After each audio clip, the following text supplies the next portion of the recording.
одна книга, о которой я хочу вам рассказать, это «Жареные зеленые помидоры в кафе «Полустанок».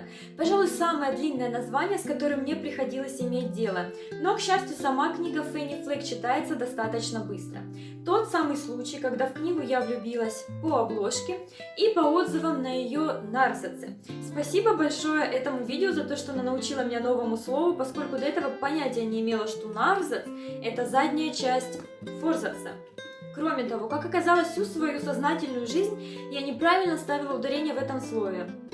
Таким образом, обложка издательства Phantom Press стала для меня настоящей находкой. Она, правда, очень красивая и выигрышно смотрится даже на полках в книжных магазинах. Хотя, казалось бы, у нее нет каких-то особенно броских деталей, за исключением очень красивого перехода цветов и печного дыма, который дорогой вьется вдаль к самому поезду, умело связывая все сюжетные элементы. Кроме того, она очень приятная на ощупь, я думаю, вы это оцените, если ее приобретете.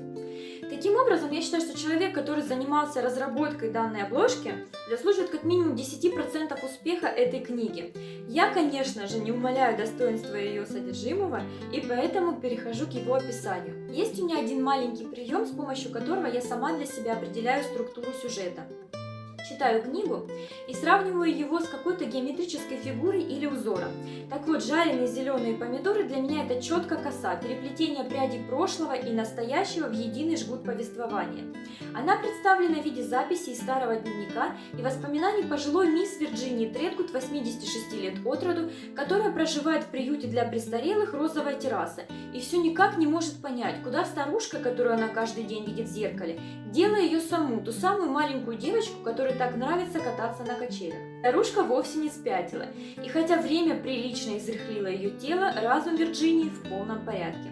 Он сохранил и здравую иронию, и крепкую память, которая помогает ей путешествовать в прошлое, да еще и брать с собой попутчицу в лице женщины, которая посещает тот же приют ради матери своего мужа, но которая не особо хочет ее видеть. И поэтому Эвелин все больше проводит время в беседах с примилой старушкой Тредгуд и все больше узнает историю ее семьи. Обычные люди с совсем необычными судьбами. Они жили в своем маленьком городке, познавая печали и радости, совершая странные, сумасбродные, а иногда и героические поступки, не требуя ни славы, ни признания взамен, а просто потому, что они были большими людьми, пускай в своем маленьком уголке мира. В конце концов, масштабы города не определяют масштаба личности.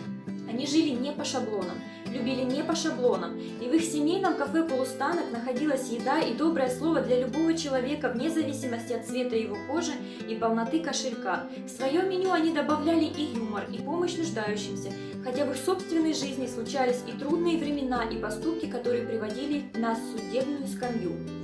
По сути, это достаточно тяжелая история с большим количеством трагических эпизодов, но написанная в такой легкой манере, с таким ненавязчивым юмором, что вы не чувствуете, будто ваше сердце извлекают из грудной клетки, бросают его на наковальню и пытаются отбить молотом драмы. Нет. Вы ощущаете скорее легкое, щемящее чувство грусти от осознания скоротечности времени. Вы видите полуистлевший фасад здания, некогда бывшего одним из самых красивых в округе, а теперь за ним ходят лишь призраки прошлого. Лица, которые живут лишь на фотокарточках, и запах жареных зеленых помидор, который доносится из места, уже, увы, несуществующего. Сможет ли кто-нибудь из вас приготовить жареные зеленые помидоры так же вкусно, как это делала верная служанка Сипси? Кто знает, рецепт написан на страницах самой книги. Жизнь, как она есть.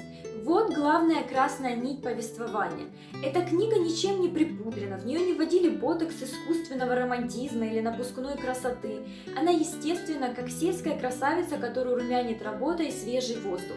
Читается быстро, легко и оставляет послевкусие по-настоящему качественной литературы. Кроме того, по ней также снят одноименный фильм, по-моему, в 99-м году, если я не ошибаюсь. Обманываю вас, не в 99-м, а в 91-м году. Точно, мне был годик, когда его сняли. Я поболталась о возрасте, господи!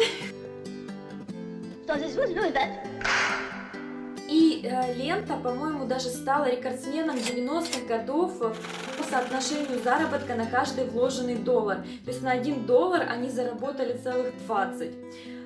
Не знаю, что из себя представляет сама картина, я ее пока не видела. Отзывы такие достаточно противоречивые, но если кто-то из вас смотрел, читал, пожалуйста, опять же прошу вас очень сильно, оставляйте свои комментарии, мне будет очень приятно с вами пообщаться. Спасибо большое всем, кто смотрел это видео. Пока-пока, до новых книг!